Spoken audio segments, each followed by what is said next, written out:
नमस्कार, स्वागत है आपका जी राजस्थान के इस खास कार्यक्रम राजनीति के रण में और मैं हूं आपके साथ संजय यादव।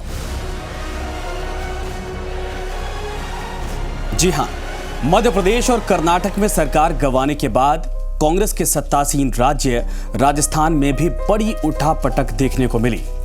लेकिन कहा जाता है कि कांग्रेस में चाणक्य की भूमिका निभाने वाले राजस्थान के मुख्यमंत्री अशोक गहलोत ने अपनी कुशल रणनीति से राजस्थान को संभाल लिया था। लेकिन कांग्रेस का ढहता किला सिर्फ राजस्थान में बच जाने से कांग्रेस की चिंताएं खत्म नहीं हुई थीं। सोचिए, एक वक्त था जब पूरे देश पर कांग्रेस राज किया करती थी और धीरे धीरे सिमटती चली जा रही है। इसमें से भी कई ऐसे राज्य हैं जहां पर कांग्रेस किसी दूसरी पार्टी के साथ अलायंस के साथ सरकार में है। जी हां, कांग्रेस के खाते से एक और राज्य फिलहाल फिसल गया है और ये राज्य है दक्षिण भारत में समंदर के तट पर बसा तमिल और मलयालम भाषाई का छोटा लेकिन बेहद खूबसूरत पुडुचेरी। कांग्रेस के हाथ से यह फिसल चुका है। यहां कांग्रेस और द्रमुक यानी कि डीएमके की सरकार थी, मिलीजुली सरकार थी, अलायंस में थे। लेकिन अल्पमत में आने के बाद मुख्यमंत्री नारायणसामी को आखिरकार अपने मंत्रियों के साथ उपराज्यपाल को इस्तीफा देना पड़ा और सरकार गिर गई। लेकिन अब सवाल कि आखिर नारायणसामी की सरकार गिरी कैसे? 33 सदस्यीय पुडुचेरी विधानसभा में 30 सदस्य निर्वाचित हैं और 3 सदस्य केंद्र सरकार की ओर से मनोनीत होते हैं। 2016 के विधानसभा चुनाव में कांग्रेस ने 15 सीटें जीती थी। एक विधायक को पार्टी द्वारा पिछले साल दल बदल विरोध कानून के तहत अयोग्य घोषित किया गया था। इसके अलावा 5 विधायक अब तक इस्तीफा दे चुके हैं। डीएमके ने कांग्रेस का समर्थन किया और उसके 3 विधायक थे, लेकिन रविवार को इनमें से भी एक विधायक ने इस्तीफा दे दिया था। रविवार देर शाम तक कांग्रेस गठबंधन के पास महज 11 विधायक थे, जिनमें स्पीकर को छोड़ दिया जाए तो 11 थे, स्पीकर को लेकर 12 थे, जिनमें कांग्रेस के 9, डीएमके के महज 2, 3 थे, एक ने इस्तीफा दे दिया था और एक निर्दलीय विधायक बचा हुआ था। अगर स्पीकर को इसमें जोड़ ले तो यह संख्या 12 हो जाती है। 6 विधायकों के इस्तीफे और एक अयोग्यता के बाद पुडुचेरी विधानसभा की संख्या 26 हो जाती है और प्रमुख विपक्षी दल ऑल इंडिया एनआर कांग्रेस ने 2016 के चुनाव में 8 सीटें जीती थी, लेकिन उसका एक विधायक अयोग्य घोषित हो चुका था और बाद में इसी सीट को डीएमके ने जीत लिया था। यानी कि अभी जब इस्तीफा होगा उसके पहले एआईएनआरसी के पास 7 विधायक थे, एआईएडीएमके के पास 4 विधायक और वहीं बीजेपी के पास 3 मनोनीत विधायक।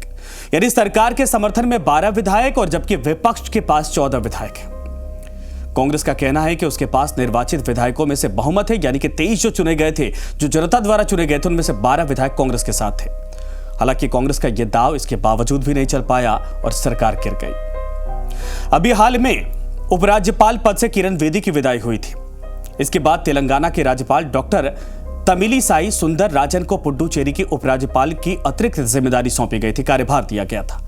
लेकिन उनके कार्यभार संभालने के शुरुआती दौर में ही पुडुचेरी में राजनीतिक उथल पुथल शुरू हो गई, पहले से थी और बढ़ गई। जिसके बाद उपराज्यपाल डॉक्टर तमिलिसाई सुंदरराजन ने गुरुवार को नारायणसामी को 22 फरवरी को फ्लोर टेस्ट में अपना बहुमत साबित करने के लिए निर्देशित कर दिया था। 2 विधायकों ने ऐसे दिन इस्तीफा दिया जब आगे की रणनीति पर चर्चा हो रही थी, मंथन हो रहा था। मुख्यमंत्री के साथ सत्तारूढ़ पार्टी के सदस्यों विधायकों की मीटिंग होने वाली थी। हालांकि 18 फरवरी को भी ऐसी चर्चा हुई थी, मीटिंग हुई थी, जिसका कोई नतीजा निकला नहीं क्योंकि उथल पुथल लगातार सरकार के भीतर बनी हुई थी। वैसे राहुल गांधी को लेकर बीजेपी बार बार मजे लेती है कि जहां जहां जाते हैं वहां सरकार गिर जाती है, सत्ता गंवा देती है कांग्रेस पार्टी, और यहां पर भी इत्तेफाकन ऐसा जरूर हुआ है। बीजेपी नेता अमित मालवीय ने कांग्रेस के पूर्व अध्यक्ष राहुल गांधी पर हमला किया है। अमित मालवीय ने राहुल गांधी को लेकर एक ट्वीट किया है। अमित मालवीय का यह ट्वीट सोशल मीडिया पर जमकर वायरल हो रहा है। बीजेपी नेता अमित मालवीय ने कहा कि राहुल गांधी पुडुचेरी गए थे, वहां कार्यक्रम किए थे और उनके आते ही वहां की सरकार गिर गई। अमित मालवीय ने इसके बाद एक और ट्वीट किया और इस ट्वीट में उन्होंने बाकी बचे हुए कांग्रेस राज्यों का जिक्र किया। कांग्रेस के पास अब पंजाब, राजस्थान, छत्तीसगढ़, महाराष्ट्र और झारखंड बचे हैं। महाराष्ट्र और झारखंड में कांग्रेस गठबंधन में शामिल है, खुद की पूरी सरकार नहीं है। अमित मालवीय ने तंज कसते हुए कहा कि राहुल गांधी ने वो उपलब्धि हासिल कर ली है जो आज से पहले कोई भी गांधी या गांधी परिवार में नहीं कर सका था। साल 2014 के लोकसभा चुनाव में बीजेपी के हाथों हार के बाद कांग्रेस को लगातार हार मिलती जा रही है। लगातार मिल रही हार की वजह से कांग्रेस बेहद कमजोर हो गई है और अब सिर्फ 5 राज्यों में, जिनमें पंजाब, राजस्थान, छत्तीसगढ़, महाराष्ट्र और झारखंड में ही कांग्रेस की सरकार है। और इन दोनों में से भी छत्तीसगढ़ और महाराष्ट्र में कांग्रेस की अपनी सरकार नहीं बल्कि गठबंधन में, और सबसे पिछली और छोटी पार्टी के तौर पर वो गठबंधन के साथ सरकार में अलायंस है। ऐसे में पुडुचेरी में कांग्रेस की सरकार गिरने के बाद एक बार फिर से हमला बीजेपी का जारी है।